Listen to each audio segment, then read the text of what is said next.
तुमचा मुंबईचा अध्यक्ष फिरी फिरी हसतोय, ही तुमची प्रतिक्रिया? फिरी फिरी हसतोय. या मृत्यूनंतर इतका क्रूर चेहरा बीजेपीचा या मुंबईत आणि महाराष्ट्रात आम्ही पाहतो. देवेंद्र फडणवीस, तुम्ही संवेदनशील आहात ना, हे त्याला समजताय ना? तुमची संवेदनशीलता फक्त आमदार खासदार फोडण्यापुरतीच आहे का? बघा जरा काय चाललंय या राज्यात, या मुंबईत. अयोध्येतील राम मंदिरात रामभक्तांनी दिलेल्या देणगीत मोठा भ्रष्टाचार झाला असून या प्रकरणी चौकशी सुरू झाली. या प्रकारानंतर देशभरातील रामभक्तांकडून संताप व्यक्त केला जातोय. ठाकरेंच्या शिवसेनेने आंदोलनाची हाक दिली. संजय राऊतांनी संपूर्ण राम मंदिर ट्रस्टवरच गुन्हा दाखल करण्याची मागणी केली. आपण पाहूयात नेमकं ते काय म्हणाले. राम मंदिर दानपेटी अपहार प्रकरणी शिवसेनेनं आंदोलनाची हाक दिल्यानंतर राष्ट्रीय स्वयंसेवक संघाचंही काल स्टेटमेंट आलेलं आहे. ते असं म्हणतात की या सगळ्या प्रकरणात राम भक्तांच्या भावना दुखावल्या गेलेल्या आहेत आणि चौकशीची मागणी करण्यात आली आहे. आणि त्याचं असं म्हणणं आहे की या कथित काळात धैर्य आणि संयम राखण्याचा आवाज त्यांनी राम भक्तांना केलेला आहे. हिंदू धर्म आणि समाजाला बदनाम करण्यासाठी हिंदू विरोधी आणि राष्ट्रविरोधी शक्तींचा कोणताही प्रयत्न यशस्वी होऊ देऊ नका, असंही ते म्हणतात. राष्ट्रीय स्वयंसेवक संघाची ही जी भूमिका आहे, राम मंदिरातल्या सर्व प्रकारच्या चोरी आणि लुटमारी संदर्भात ही चोरांना पाठीशी घालायची. मुळात ज्या राम मंदिरासाठी अयोध्येत करसेवकांनी जर संयम पाळला असता, धैर्य पाळलं असतं, तर राम मंदिर निर्माण झालंच नसतं ना.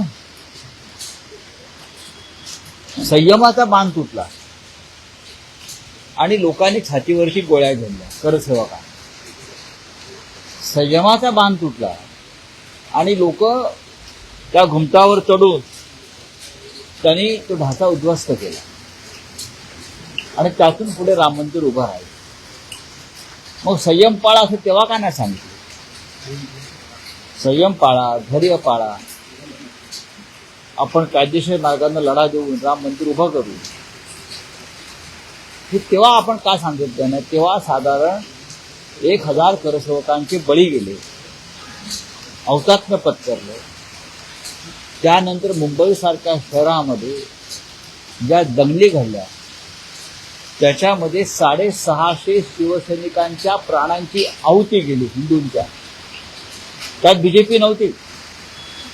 प्राणांची आहुती जी देण्यात आली त्यात बीजेपी नव्हती, त्यात संघ नव्हता, त्याच्यामध्ये शिवसैनिक.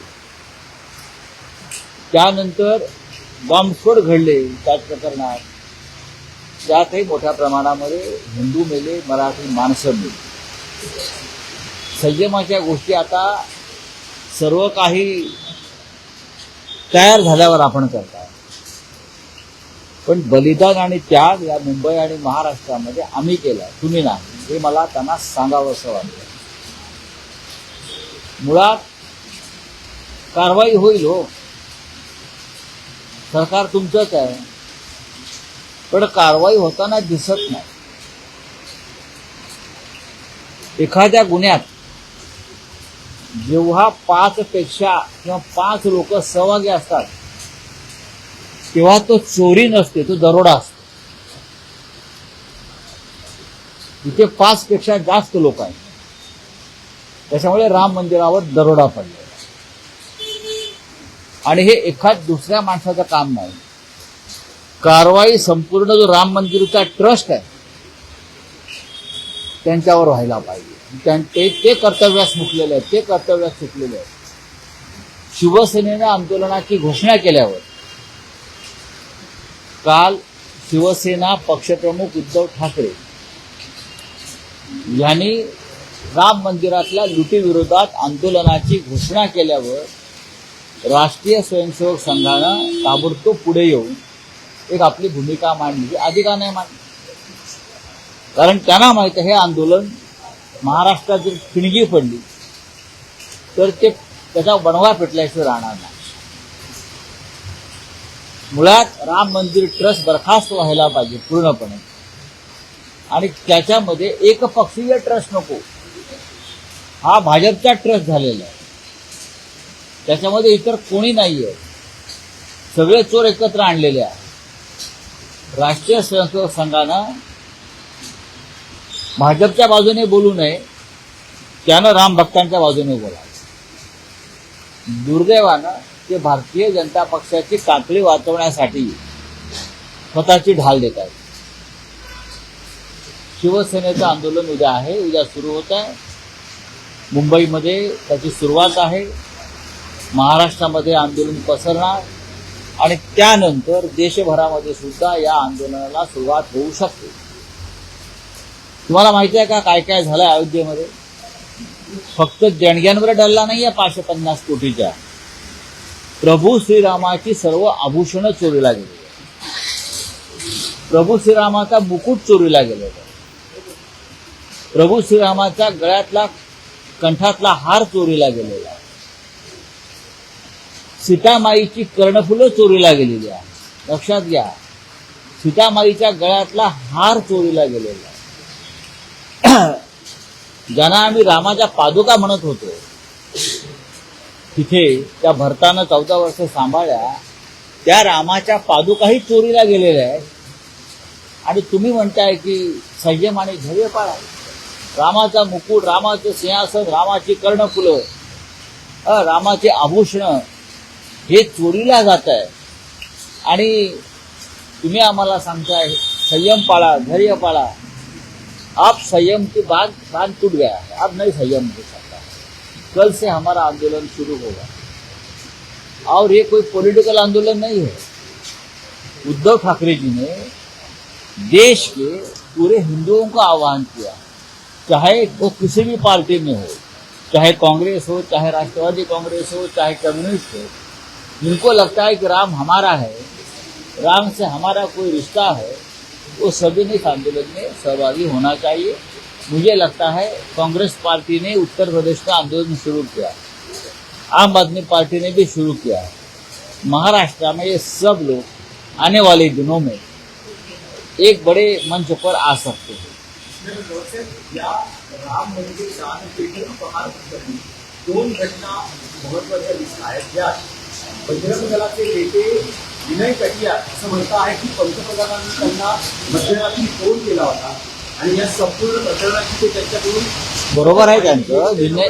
हा, आणि नंबर 2 की RSSचे प्रमुख मोहन भागवत यांना या प्रकरणी प्रक्रिया विचारली असता त्यांनी काही बोलण्यास नकार दिला. ते राम राम राम राम करत निघून गेले. विनय कटियार हे राम जन्मभूमी आंदोलनातले एक महत्वाचे त्या काळातले पुढारी होते. जेव्हा पहिली परसेवा झाली तेव्हा मी तिथे होतो. विनय कटियार आणि मी संपूर्ण अयोध्या तेव्हा पालथी घातली, तुम्हाला मी सांगतो. त्यानंतर माझं लिखाण त्याच्यावर प्रसिद्ध झालेलं आहे. विनय कटियार आणि त्यांचं बजरंग यांचा फार मोठा सहभाग त्यावेळेला होता. पण गेल्या काही काळापासून विनय कटियार यांना सुद्धा अयोध्येतून दूर जावं लागलं, कारण एका विशिष्ट टोळीनं अयोध्येचा ताबा घेतला. आणि मग विनय कटियार असतील, असे अनेक काही लोक जे आहेत प्रमुख, संतोष दुबे असतील, त्यांना अयोध्येतून बाहेर काढण्यात आलं. आता हे सगळे लोक परत आलेले आहेत आणि या सगळ्यांनी राम मंदिरातल्या दानपेटीच्या भ्रष्टाचाराविरुद्ध लढाई सुरू केलेली आहे. प्रधानमंत्री नरेंद्र मोदी यांना विनय कटियार यांच्याशीच बोलावं लागेल. आजही विनय कटियार यांचं अयोध्येमध्ये फार वजन आहे. आजही त्यांना मानणारा मोठा कार्यकर्ता तिकडे आहे आणि सच्चा माणूस, हे पण तुम्हाला सांगतो. RSS पोलिसांनी जी प्रतिक्रिया दिली आहे, आज सोडून फक्त राम राम म्हणून बघा, सरसंघ चालकांनी त्यांच्या वतीनं त्यांचे प्रमुख नेते संघाचे दत्ता भोजबळे यांनी प्रतिक्रिया दिलेली आहे की पुरेशी आहे. पण मी असं पाहिलं की राम मंदिर ट्रस्टचे जे खजिनदार आहेत गोविंदगिरी, त्यांना याविषयी प्रश्न विचारला तेव्हा तेही हात जोडून पळून गेले. आपण लोकांना सामोरं का जात नाही या विषयावर? हजारो लाखो करोडो रामभक्तांची आस्था तुम्ही पायी तुडवलेली आहे, त्याची लूट झालेली आहे आणि राम मंदिर ट्रस्टचे खजिनदार आणि ट्रस्टी हे भक्तांच्या प्रश्नांना उत्तर देण्याऐवजी पळून जात आहेत। याचा अर्थ दाल में कुछ काला है, फक्त काला नाही आहे, अख्खी दाल काली आहे।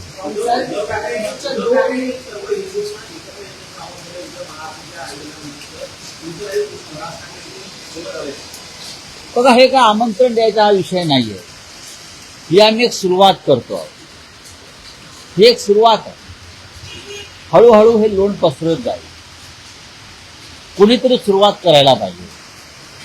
आता प्रत्येक जण आपल्या पद्धतीनं संघर्ष करतोय, आंदोलन करतोय, प्रश्न याविषयी चर्चा करतो आहे। पण महाराष्ट्र, मुंबई इथूनच हिंदुत्वाची चळवळ सुरू झाली। हिंदू हृदय सम्राट बाळासाहेब ठाकरे यांच्याकडे राम मंदिराची लढाई। त्याच्यामुळे शिवसेना जी उद्धव बाळासाहेब ठाकरे यांच्या नेतृत्वाखाली काम करते आहे, आमच्या पक्षाचं कर्तव्य आहे, शिवसेनेचं कर्तव्य आहे की या विषयाला, या भ्रष्टाचाराला, या घोटाळ्याला, या राम मंदिर लुटीला मुंबईतून आपण तोंड फोडूया। मागच्या 2 निवडणुकीत आज हिंदुत्वापासून कसं हिंदुत्ववाद सोडलेल्याचा प्रचार आणि प्रस्तावित तयार केला होता। आता कोण भाजप या सगळ्या घटनेत काहीच होता, त्यांच्या तोंडामध्ये आता बूस लागलेला आहे। त्यांची पण तोंडाची नालेसफाई करणं गरजेचं आहे हिंदुत्वाच्या बाबतीमध्ये। बघा, हे स्वतःला हिंदुत्ववादी समजतात ते भाजपमधले किंवा हे काय शिंदे गटातले लोक का बोलत नाहीयेत, का रस्त्यावर येत नाहीयेत? कोणी हिंदुत्व सोडलंय? कुठे आहेत एकनाथ शिंदे, कुठे आहेत देवेंद्र फडणवीस? ते म्हणतात ना, आम्ही गेलो होतो तिकडे त्यावेळेला आंदोलन करायला। मग आता का आंदोलन करत? राम मंदिर लुटलंय, महमूद गजनवीने लुटलेलं नाहीये, तर तुमच्या पक्षातल्या गजनवीने हे लुटलंय, दरोडा घातलेला। दरोड्याचा गुन्हा दाखल व्हायला पाहिजे आणि तो पण संपूर्ण राम मंदिर ट्रस्टवर दाखल व्हायला पाहिजे।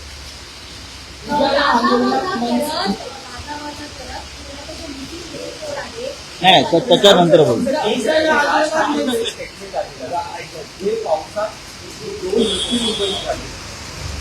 त्यावरून सध्या आरोग्याचा सुरू आहे। तुम्ही आता ट्विट केलेलं आहे, भाजपचा चेहरा अमित शाह त्याच्या चेहऱ्याने भेटले। राज ठाकरेंमध्ये जी भाजपच्या सत्ता झाल्यामुळे सत्तेचा माज वाटलेला आहे तिच्या पद्धतीने, आणि त्यांचं असं म्हणणं आहे की मुख्यमंत्री होऊन बाळगी असल्यामुळं हा ते पदाधिकाऱ्यांचा माज तो वाटतो। मला कळत नाही, एरवी देवेंद्र फडणवीस काही काळापूर्वी एवढं बोलायचे, आता त्यांची वाचा का गेली? त्यांच्यावर का उपचाराची गरज आहे का? वाचा का गेली आहे? एक उपमुख्यमंत्री आजारी पडले, ते इस्पितळात आहे। एवढ्या दुर्घटना, अपघात, मृत्यू घडतायत त्या महाराष्ट्रात, मुंबईमध्ये गुन्हे घडतायत, ना मुख्यमंत्री बोलत त्याच्यावर, ना डेप्युटी सीएम बोलत। मुख्यमंत्री तोंड कधी उघडलं? ते एवढंच बोलायला उघडलं, जे 6 खासदार फोडले त्याच्यामध्ये माझाही हात आहे। अरे लाज वाटली पाहिजे तुम्हाला।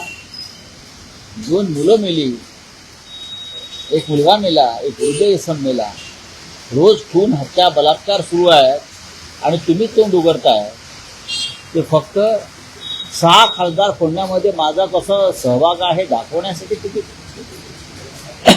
तो जो चेंबूरचा 11 वर्षाचा मुलगा त्याचा मृत्यू झाला, त्याच्या घरी मुख्यमंत्री गेले का? गेले कुठे? अगरवालकडे। का? दिल्लीतून आदेश आला अमित शाह, अगरवालच्या घरी जा। तिकडे एक रेल्वेमध्ये एक मुलगा गेला विरारचा, त्याच्या घरी गेले का?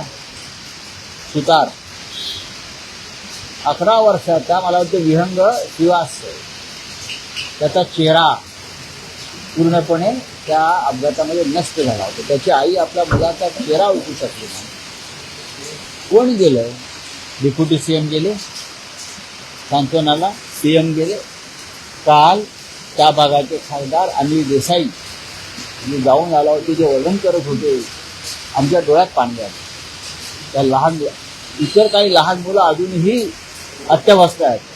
कोणाचा पाठीचा कणा स्पाईन तुटलेला आहे, लहान मुलींचे हात जायबंदी झालेले आहेत. कोण जबाबदार आहे? सत्ता कोणाच्या महानगरपालिकेत?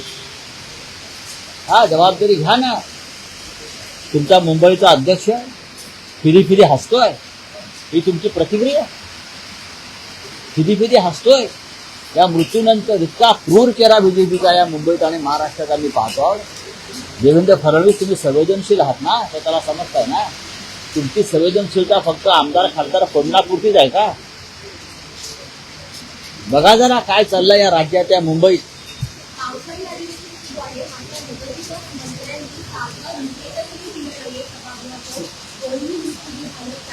बघा, त्यांना काही पडलेलं नाही. यांना हृदयच नाहीये, यांना मन नाहीये. हे फक्त शिवसेनेचे आमदार खासदार फोडणे, ठेकेदारांकडून खंडणा गोळा करणं आणि ते पैसे आमदार खासदारांना देणं. काल एका अपक्ष आमदाराला 20 कोटीला विकत घ्यायचा प्रयत्न झाला आणि त्याला अमरावतीमध्ये उमेदवार विधान परिषदेचे सदस्य विधान परिषदेचे. त्याला म्हटलं संध्याकाळी 20 कोटी रुपये घेऊन जा आणि अमरावतीमधून त्याला उमेदवारी दे. या लेवलला या महाराष्ट्राचं राजकारण आहे. पैसे पैसे पैसे कुठे घेऊन जाणार आहे? तुमच्या अंत्ययात्रेला फक्त पैसे उधळायचे आहेत का मेल्यावर? हा, दुसरं काय नाही. तुम्हाला रडायलाही भाड्यानं आणि पैसे देऊन माणसं आणावे लागतील मृत्यूनंतर. तुमच्या लक्षात घ्या, छातीपिटाला माणसं भाड्याने आणावे लागतील. एवढं तुमचं क्रौर्य एक राज्यकर्ते म्हणून दिसतं. कुठे घेऊन जाणार सगळं? सर, करोडो हिंदू